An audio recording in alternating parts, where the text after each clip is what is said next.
My name is Aaron. I know I introduced myself a little bit earlier. I know a lot of faces here, but in case you're new, I am a volunteer here, and normally in this place would be Chris Woolard, our pastor.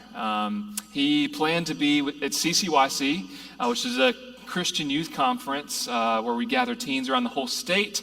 Even from Virginia and South Carolina, there's almost 2,000 students in a room right now, much larger than this space, hearing from a great speaker, great band and everything, and just being connected with what the Lord's doing. But the reason I'm here is actually because Philip, who was supposed to be going, got sick. So Patrick, who was speaking, is now filling in for Phil, who Patrick was filling in for Chris, and now I'm filling in for Patrick, who's filling in for Phil, who's filling in for Chris. So all you need to know is I'm filling in for Chris this morning, basically. So it's good. Oh, thank you, man. That's great. I found out on Thursday, and it's good. No, it's great. I'm really, really glad to be here with you guys. I think what the Lord has for us this morning is going to guide us to hopefully put a nice bow on the end of this sermon series that we've been in called Ruthless, Elimination of Hurry. As you've heard, if you've been here throughout the weeks, hurry is one of the biggest things that is going against the grain of the Christian life cycle, of the way that Jesus lived, the American culture of just getting to the next thing and just hustling and trying to grind and push more and be more efficient. It's not really the way that Jesus designed our lives to live. So hopefully we can kind of wrap things up, but before we get started with all that, I'd love to do a quick little recap to hopefully kind of spur our brains. If you've been here, again, hopefully this will be a good reminder, a good shock of like, oh yeah, that's what we talked about. And if you haven't, then hopefully just be a good synopsis of, I definitely encourage you to go back and listen to those weeks because Chris did an incredible job of just explaining the different processes of how Jesus lived his life as counterintuitive to our natural selves. So far we have looked at four practices that John Mark went through in the book. If you haven't read the book, definitely encourage you to read that. Of course, it's always better to read than just to listen to me. So hopefully we can go through these pretty quickly. The first one, they all start with an S, so they're easy to remember. The first one is called Sabbath. Everybody say Sabbath. Sabbath, good. So Sabbath, it's just short to remember with Sabbath. If you don't know what it means, just think of stop. For one day out of the week, I'm going to stop. I'm going to stop everything. I'm going to stop producing. I'm going to stop working. I'm going to stop grinding. I'm going to stop trying to get more. I'm going to stop trying to buy more. I'm going to stop trying to do more. I'm just going to stop. And it's not just about stop, and Chris went into great, excellent detail with this, but Sabbath is a big portion that we set aside as a holy day to the Lord. So first, if you remember anything, if you're not a Christian, just good practice, stop one day a week. If you are a Christian, the challenge is to worship. Because when we have a void of normally when we're doing something every single day of the week and we're constantly going and constantly grinding, if we stop, our brains are going to want to fill that space with something. So God says, give that to me, Sabbath, let's worship. In the book of Genesis, where we kind of get that principle, is God rested on the seventh day. If you know the story of creation, on the seventh day, God rested. And I heard in a podcast one time that, God has many different names, Jehovah, Yahweh. There's many throughout the Old Testament that we call God, but one of the Hebrew words is called El Shaddai. And El Shaddai means the God who knows when to say enough. It's a beautiful way of thinking of the Lord because in 6 days he's working, he's making things happen we couldn't even imagine seeing, of splitting the heavens and the earth, splitting the waters from land, doing all those incredible things. But then on the seventh day, God said, that's enough. I don't need to do anymore. I don't need to fix anymore. I don't need to produce anymore. That's enough. So it's a practice, hopefully you've been implementing in your lives, hopefully from that sermon series until now. Anybody actually like Sabbath even this past week? Nice. Yes, that's a good. So hopefully if not, I encourage you guys to really dig deep into it. It's something I'm not very structured on. I try my best, as maybe a lot of you guys are like, I'm trying to stop. From Saturday night to Sunday night is kind of the time frame that I've felt. But we don't do any dishes. We try not to cook. It just literally, there's so many times where you walk through the house and you're like, I'm just going to pick up this trash and get all these toys. And your body's just constantly thinking of doing something. And it's just good to just turn it off. A good quote from the week when we talked about Sabbath, John Mark Comer said this. He wrote this in the book. It's an incredible quote. He says this: "How could a day be called holy?" This would have been jarring to the original audience in the ancient Near East. The gods were found in the world of space, in a place. That's where the gods were found, not of time. They were found in a holy temple or in a holy mountain or a holy shrine. But this God, El Shaddai, our God we serve, this God, the one true creator God, is not found in a place, but in a day. If you want to go meet with this God, you don't have to make a pilgrimage to Mecca or Varanasi or the Stonehenge. You just have to set aside a day of the week to Shabbat. Listen, stop long enough to experience him. In this ruthless elimination of hurry, so many times we go so fast, we don't stop long enough to say, wow, God, you actually are answering my prayers. God, you actually are with me. I've just been too busy to see the things that you're doing, and I'm complaining that I can't see you, and it's my own fault. And so it's just a good synopsis of that week in Sabbath. One thing I do want to note as we go through all these practices, if you're like me, you're like, that's great. That's a big ask. One whole day. You own a business, large family, whatever you got going on in the week. To give one day up instantly is like, that's a lot. There's I guess a practice that's becoming more popular now, but it's called atomic habits or micro habits. But a lot of times, you can hear it with like New Year's resolutions and things. You set the bar so high from where you are, and you eventually just collapse because you just can't keep up. It's such a big change of process. And so there's this thing called micro habits.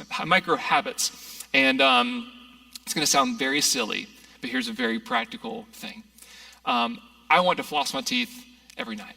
My wife's really good at it. She judges me for it that I don't do it. I'm just kidding. She's not judgmental. She's really good about her teeth. I'm very proud of her. But I want to floss my teeth every night. So the goal is I'm just going to floss every single night. What a micro habit would say is you floss one tooth every night.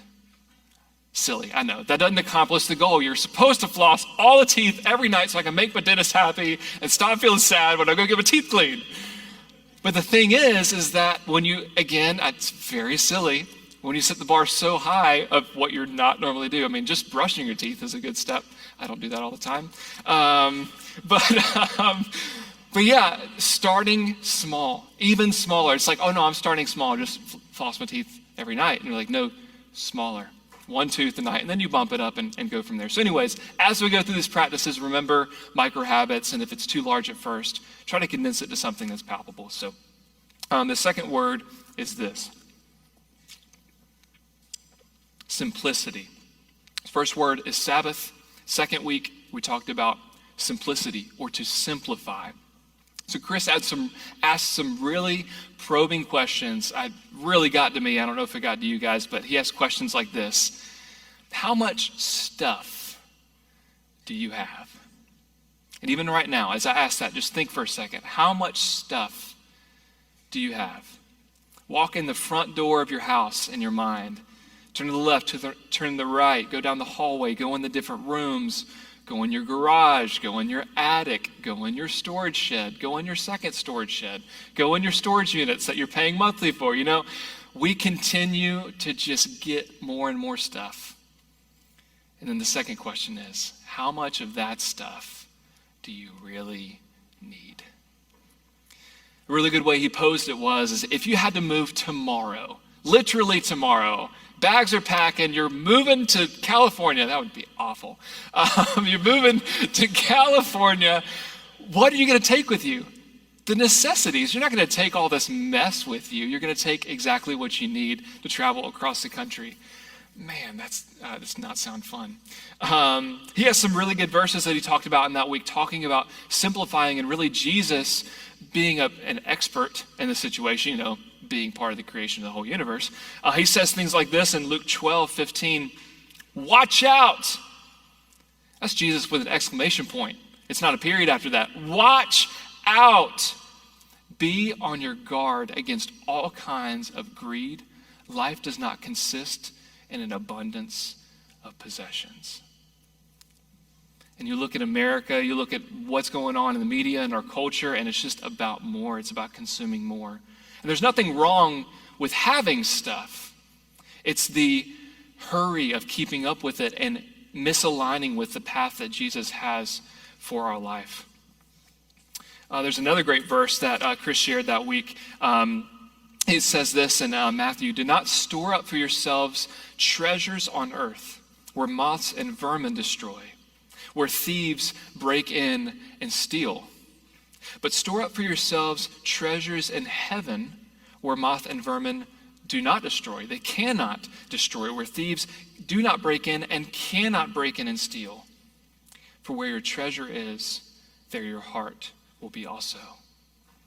So the truth is, in life, we're worshiping something or someone. That's really where this principle is built out of. It is about possessions and things, but that tagline at the end, where your treasure is, there your heart will be also, the reason we simplify is there's so many things competing for your attention, for your affection. And we're all worshiping something or someone, and if it's not God, our foundation will crumble. And so Jesus says, look, make me your treasure. Make me your treasure. There's another kind of like side thing in that week. Chris didn't talk about it, but anybody ever heard of the minimalists? Yeah, really, really great group. I don't know if they're Christians or not. They're just good principles. But anyways, they're all a part of this movement called minimalism. And it's really this simple thing of simplifying your life, removing the clutter out of your life. And it's just a resource. If you haven't seen it, there's a documentary on Netflix. Really great thing if you're kind of struggling with stuff. Check that out. Or Marie Kondo. I know that's like weird, but she's awesome. She's all about tidying your house and organizing and things like that. Another thing Kara is really good at, my wife. Thank you. So first was stop or Sabbath. We had simplify. And then the third week, anybody know the word? Third week? Slowing. Good job. Practice of slowing. Slowing. There was this really great quote from the book that I feel like I'm going to take with me for like the rest of my life. John Mark said this. He said, "Love and hurry are incompatible." I'll say that again. Love and hurry are incompatible. They don't meet. And the most practical thing I can think of, and maybe you can be here too, or you have been here, is in the morning you're getting ready. You got to get your kids ready. You got to pack their lunch. You got to pack your lunch. You got to get ready for the day, find the clothes, get the diaper bag, get in the car with all the snacks, all the things, and get going. And my 1.5-year-old son is just like, "Dad, up. They're like, "Buddy, I don't have time. I've got to go. I've got to just, we have to get out the door. I'm going to be late," and all these things in it. And it just keeps going from there. Then we're hurrying to the next thing and hurrying to the next thing. And though, in that moment, maybe I'm not a terrible parent because I had to do things. But if I planned my day and woke up just a little bit earlier, and I got ready first before he woke up, even if that was a thing, it's not a thing with him. But if I could do that and plan my day, then I'd have the capacity. I wouldn't be in a hurry to just love him and spend time with him, even for that 10 or 15 minutes that we're rushing. So Chris had some really good challenges in this week. Very, very practical, very hands-on. You're like, I'm going to do it this week, and it's going to be awesome, and it's all about slowing down. The first one he shared was to drive the speed limit. We all laugh because we know all of us don't drive the speed limit. Drive the speed limit, not 7 over, not 5 over, not 1 over, 45, 55. I'm curious, did anybody do that after that week? Anybody try it? Joe's like, no. Yeah, okay. Awesome. So I tried it on my way to Islands. We were like, all right, we need some dinner. We just didn't want to cook. It was one of those, hey, it's after 5. Where do you go? Islands, that's it. So we're on our way, and I was like, all right, I'm going to do it right now. And I just slowed down enough to 45. Everybody's passing me, and I'm like, this is awful. I hate this.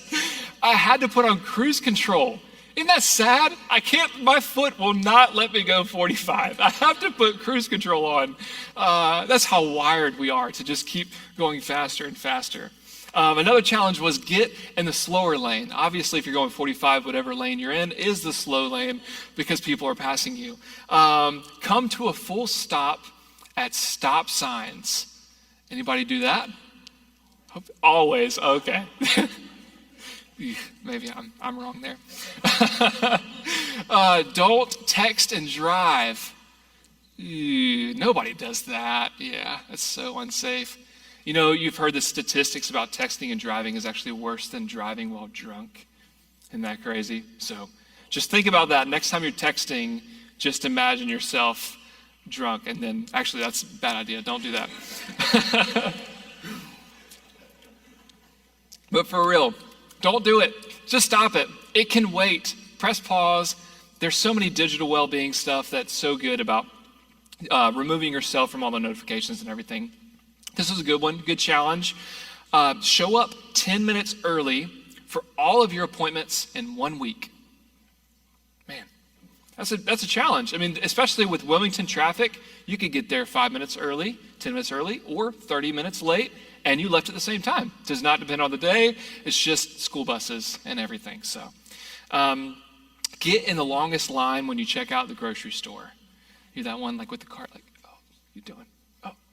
Oh, go down here, and then somebody gets in front of you. You're like, oh, dang, okay. Come down here, and you're back and forth, and just pick a line and just stay there. Again, practices of slowing and bringing back. Here's a good one. This is the last one of this week, and we'll continue to move on. The challenge was, he said, single task. We're all about multitasking and doing more at the same time, but he says single task. John Mark has a quote from the book on this week. He says, multitasking is a sleight of hand for which switching back and forth between a lot of different tasks so I can do them all poorly instead of doing them well. We deceive ourselves into thinking when we can do more at the same time that we're actually getting more done, where in fact, a lot of times you have to come back and do it again because you weren't focused on that one thing. So single task, another great practice there to do and to not hurry. The fourth, final week before this one was silence and solitude. Silence and solitude. Man, we live in a culture that is battling for our attention, battling for us to believe that one product is better than the other, or one service is better than the other. We can't even go pump gas at a gas station without the news talking about what's going on in Russia, and all this stuff is going on. It's just being bombarded with media and propaganda and all those things. And so the practice is, again, to stop hurrying, to stop feeling that weight of the world on our shoulders, to practice silence and solitude. Here's a practice of Jesus that Chris shared that week. It's so good. Very, very famous in Mark chapter 1. Very early in the morning, while it was still dark, Jesus got up, left the house, went off to a solitary place where he prayed. I want to say that again. Very early in the morning, while it was still dark, that means that the sun is down and the moon is up. Okay, dark. Jesus got up. He left the house and went to a solitary place where he prayed. John Mark has a really good quote as well from this week. He says, solitude is more of a state of mind than it is a place. If we possess an inner solitude, we do not fear being alone, for we know that we are not alone. Neither do we fear being with others, for they do not control us. In the midst of noise and confusion and ads and all the things going on, we are settled into a deep inner silence. Whether alone or among people, we always carry with us a portable sanctuary of the heart. I like that little bit at the end, a portable sanctuary of the heart. Do you feel like even when you get somewhere, you're just not there? You know, you're going through life and you get to work and your brain is still at home. Your brain is still in the conversation that happened in the car or that morning or the night before. And practicing this inner silence and solitude is a way that we can sit and be still with Jesus. To be still and to know that I am God. Very famous passage from the book of Psalms. It's not be hurried and know that I am God. It's not be anxious and know that I am God. It's not get more stuff and know that I am God. It's be still and know that I am God. Another passage that Chris shared that week was from John 15, talking about remaining in Jesus and abiding in Jesus. He says this, Jesus says this, "Remain in me as I also remain in you. No branch can bear fruit by itself. It must remain in the vine." I mean, that makes sense. I can't just plant a grape and it's just going to continue to make more grapes. It's got to be connected to the vine. Neither can you bear fruit unless you remain in me. And then Jesus says this, "I am the vine, you are the branches. I am the Father, you are my children. If you remain in me and I in you, you will bear much fruit." It's not you possibly could bear much fruit if the season's right. It's you will bear much fruit. Apart from me, you can do nothing. And it's easy to forget that last little part. It's like, oh yeah, in Jesus I can do a lot, but not in Jesus, we can do nothing. A very big portion there of that verse, but a lot of great practices, a lot of things to ruthlessly eliminate hurry that we've been studying. And we have one final week and one final word, one final practice that hopefully, again, we can just solidify this series. And hopefully you can take this home, spend time with your kids to practice this, live a life like Jesus. And the word of this week, the final one, starts with an S, is surrender. Surrender. Surrender is a word or a practice that is not natural to ourselves. When you think of the word surrender, you think of like giving up, waving the white flag, we're retreating, we're leaving. Aaron, it sounds a lot like losing. And last I checked, losing is bad. I don't want to lose. I like to win. So I'm not going to surrender. I want to be in control. I want to move forward and push the ball down the field. But the thing is at the core of Jesus, at the core of his teaching, at the core of how he lived, he himself was even a person of surrender to the Father. And so if we're going to talk about the practices of Jesus, we have to talk about surrender. So think about this. Every practice that we've looked at can all boil down to this one word, surrender. So to live an unhurried life, we have to surrender to Jesus, of course. We can't Sabbath without surrendering that one day. I wanted to do things with that day, but now I'm going to surrender that day to you, Jesus, for your glory and for your purpose. We can't simplify without surrendering our schedule and our stuff. You say, this isn't my schedule anymore. This isn't my stuff anymore. Jesus, I surrender those things to you now.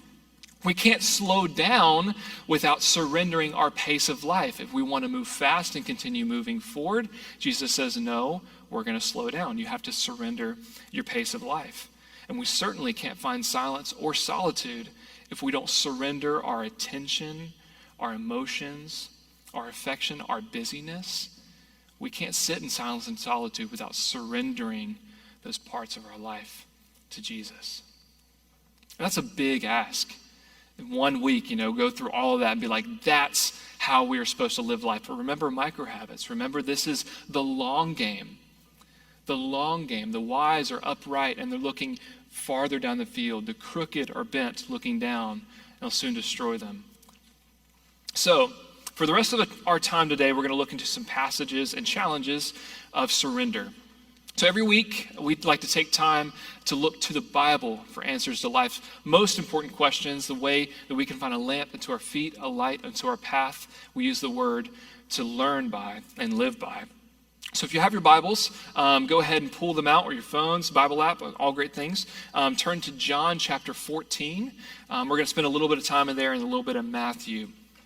But Jesus is, at this point in his ministry, quite a ways through. He's got a large following, people that are literally following him everywhere. This is not like Instagram where they're digital. They're literally behind him everywhere. He walks in a room, great crowd of people. It's just crazy. I can't even imagine people just following him around all the time. But he has this moment where he takes time to just give some wisdom to his disciples, to his apostles, to the people following him. And Jesus says this in John chapter 14. He says, "Do not let your hearts be troubled." Pause there. You're like, that's great. You're not living the life that I'm living right now, Jesus. You don't work for the boss that I work for. You don't have the family that I have, that we don't speak of. You don't have the kids I have, Jesus. Like, these kids are crazy. It's like, do not let your hearts be troubled. I love the kindness of Jesus in this phrase because it's so good. It sounds too good to be true, but he's inviting us into a beautiful choice. He's giving us permission where we think we have no control over, that our life is just hurried. It's always just going to be troubled because that's where we live. But Jesus says, no, just don't let it. You have a choice. You have a choice. Don't let your hearts be troubled. He continues on. He says, "My Father's house has many rooms," talking about heaven. "If that were not so, would I have told you that I'm going there to prepare a place for you? And if I go and I prepare a place for you, I will come back and take you to be with me, that you will also be where I am. You know the place where I'm going." And he ends there, and that's it. And then, of course, you're thinking what I'm thinking. You're like, what do you mean by that, Jesus? Like, what's going on here? And Thomas actually has the guts to speak up, and he's like, Jesus, quick question. Lord, we don't know where you're going. I have no clue. What are you talking about? What are you talking about, Jesus? How can we know the way? Everybody say the way. The way. The way. How can we know the way? And Jesus answers with a very famous and popular passage. If you were raised in the church, you've heard this often. The great verse. Jesus says this, "I am the way." Everybody say the way. The way. "I am the way, the truth, and the life. No one comes to the Father except through me." How many of you would agree that the way we say something or do something matters? Right? Yes? You think so? So it's not just what you do, it's how you say it, the body language. The body language, in fact, like a psychologist have studied this, body language is 70 to 80% of communication. So the way you're kind of like slouching and looking back, you could say something nice, but that posture says, I don't care about you. Or, you're leaning forward and you're engaged and you're talking to someone and you're looking them eye to eye. You could not be saying anything, but you're communicating, I'm interested in this conversation. I'm here for you. There's so many ways we can communicate. So it's not just what we say, but it's how we say it, the way we say and do these things. So if you're a Christian, and you've heard this verse a lot, oftentimes we read this, I am the way, the truth, and the life, and we land on the truth. Most of the time we talk about the truth of Jesus. What did Jesus say? What did Jesus talk about? What did the apostles talk about? What does the Old Testament say? And there's nothing wrong with that. There's everything good with that. We need to know the truth. The truth will set you free, all good things. But the thing is that we need to know the way that Jesus lived in order to really live out these principles. Because if we live the way that Jesus lived, it is a reflection of the truth that Jesus taught within us. We often talk about the truth that Jesus proclaimed, and we often overlook the way that Jesus lived, which is a big portion of why we're in this series to begin with. So, I don't know if you know this. This is pretty cool. In the book of Acts, as the early church is taking off and growing rapidly, they weren't called Christians. Do you know what they were called? Anybody know? The way? Yeah, they were called people of the way. They were so devoted to the way Jesus was living, so devoted to the practices of Jesus, not just what he said, but how he lived his life. Being followers of him forever, you can imagine that it's so much easier to follow Jesus when you're actually walking beside him every single step of the way. But this is just a very interesting thing that's even what they were called early on, people of the way. And they surrendered their life to the way of Jesus. I love that. I don't know about you guys, but I know this is going to sound very funny, but I love Google. A lot of people are like anti-Google. You don't like it, like most powerful search engine, and they're going to take over the universe and all those things. Probably so, but I think they put out a lot of great things. One of my favorite things that Google has put out is Google Photos. Anybody use Google Photos? No? Yeah? One person. All right, sweet. I love Google Photos. It tracks your history of all your photos stored in one place. But the fun thing is that every once in a while, they just send you little collages of pictures. They're just like, boom, here's where you were 5 years ago with all your friends doing that thing. Or like, if you're like me, it's like, boom, here's the unit you were working on 5 years ago, and different things from work and all that. And I found myself sometimes, especially a couple weeks ago, I got this rabbit trail of just looking at these collages and pictures. And I got some up here I'd like to show you guys, some fun ones. Me and my bride, Kara, at a wedding. And just some goofy, fun faces of this guy, whoever he is. And then the last one here, just another one to kind of recap. Just years back, this is 7-8 years. Me and Kara and playing shows and things like that. And you may not notice this when you look at it. But when I look at things in this picture, I notice a guy who was lighter. Not weight-wise. I mean, I'm talking about like the smile was different. The goofiness was there. He was lighthearted. He was joyful. He was just sporadic. He had time. He wasn't busy. He didn't care about careers and 401ks and Roth IRAs. He didn't care about raising your kids to be the best kids and take over the universe. This guy was just a guy, and he just loved being around people. He loved hanging out with people. He loved playing board games. He loved spending time with family and friends. And if you're like me, you look back 10 years ago, 15, 20 years, you pull up Google Photos, look at some collages. You're like, man, when did I get so serious? I used to be fun. I used to make people laugh. I used to I don't know, there's just these things where you go back and you're like, man, when did this change?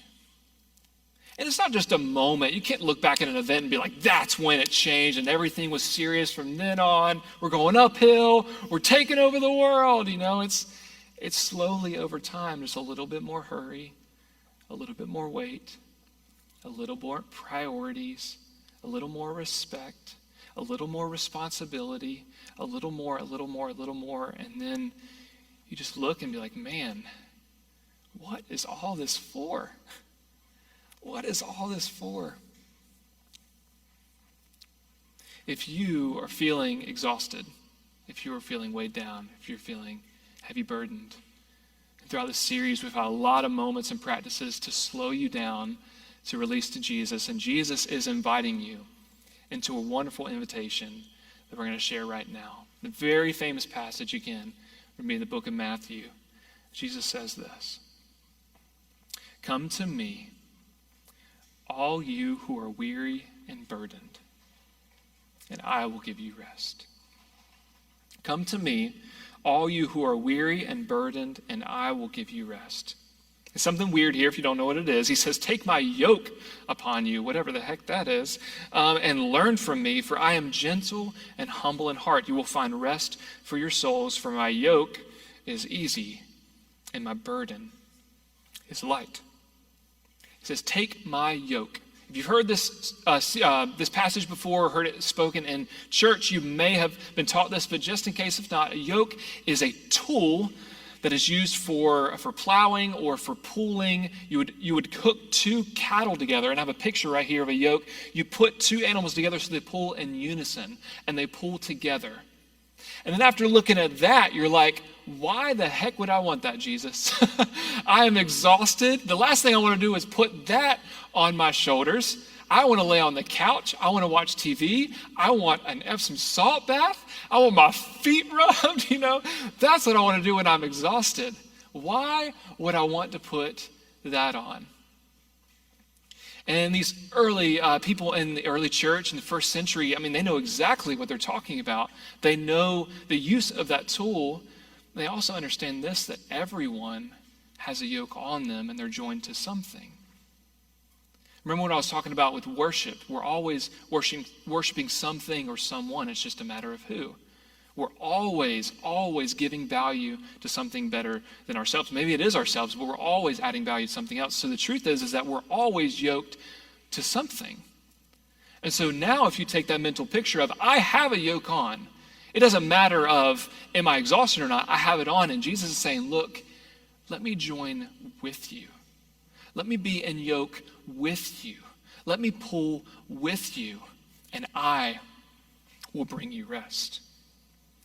It's a really nice word picture and picture there that really helps put this verse into practice and help really think through the practicalities of that throughout our entire week. And you may push back on that, and you're like, hey, yeah, Aaron, that's nice to just be yoked with Jesus, but you're not a single mom working 2 jobs.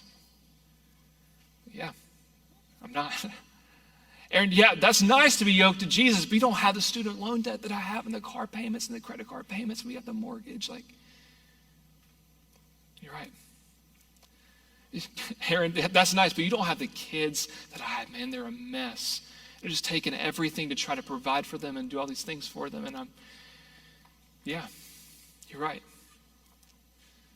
But there's no qualifier before that. If you have life going on, then you get yoked with Jesus.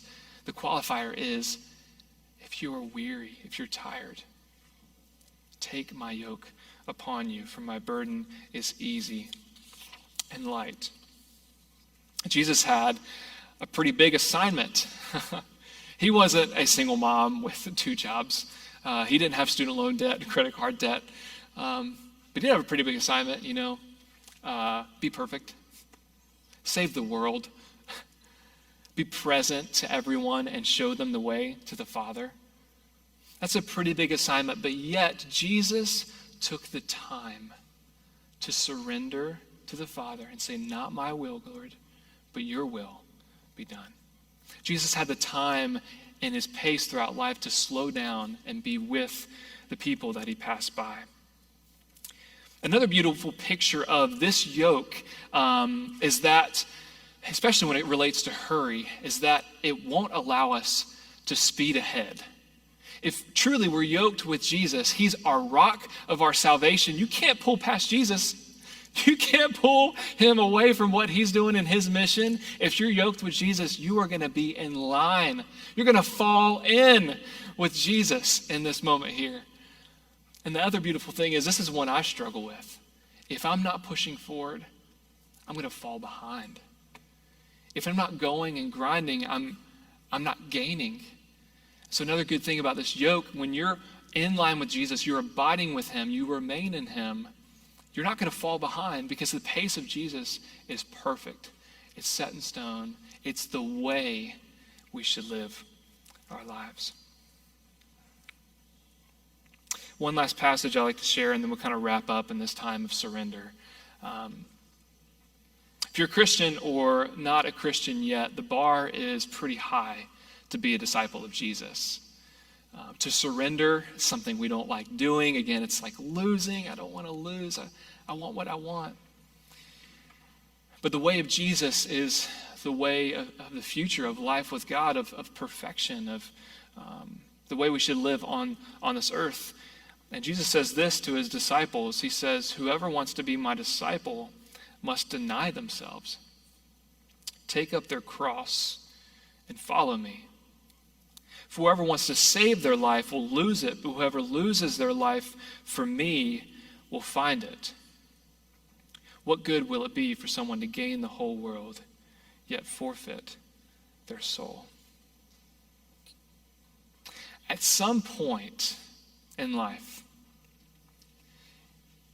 you may get to the point that I got a couple weeks ago, and I'm still continuing to be in, where I draw a line in the sand, and I say, no more. No more. I'm not going to hurry anymore. I'm not going to care about the things of this world anymore. I'm tired of being in debt. I'm tired of struggling to get ahead. I'm tired of trying to make all these things happen for our life. I'm tired of trying to appease everyone. I'm tired of carrying the weight of all these things going on. You say, no, I'm done. I'm not going to hurry anymore. I'm going to slow down. I'm going to be still. I'm going to be patient, and I'm going to trust that the Lord is God. Because truly, what can anyone give in exchange for their soul? Or what good would it be for you to gain the whole world, yet forfeit your soul? So finally, I encourage you guys, encouraging myself here in this moment as well, to surrender. We have the 4 words, the practices of the book, Ruthless, Elimination of Hurry. And the final one is surrender. If we practice a practice of surrendering to Jesus, he promises patience, he promises kindness, he promises stillness, he promises rest from our weary souls. I'd love to pray for us this morning.